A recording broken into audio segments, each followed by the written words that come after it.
પાટણમાં ભરતસિંહ ડાભીના વિવાદિત નિવેદનનો મુદ્દો ટકાવારી મુદ્દે ભરતસિંહ ડાભીએ આપ્યું નિવેદન કોંગ્રેસ ઉમેદવાર ચંદનજી ઠાકોરની સામે આવી પ્રતિક્રિયા કહ્યું ગુજરાતમાં તમામ બેઠકો પર ભાજપના જ સાંસદો હતા શું ભાજપના અન્ય સાંસદો ટકાવારી લેતા હતા પ્રહાર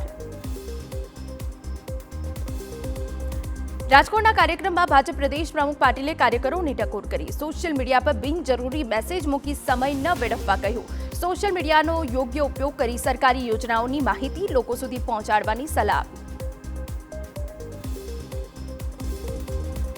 અમરેલી કોંગ્રેસ ઉમેદવાર જેની ઠુમ્મરે મહુવાના પૂર્વ ધારાસભ્ય કનુ કડસરિયા સાથે બેઠક યોજી અમરેલી લોકસભા મહુવા મહત્વનો વિસ્તાર આવતો હોવાથી બેઠક થોડા દિવસ પહેલા ભાજપ પ્રદેશ પ્રમુખ સી આર પાટીલે કહ્યું કનુ કડસરિયા સાથે બેઠક યોજી હતી પરંતુ નિષ્ફળ નીવડી હતી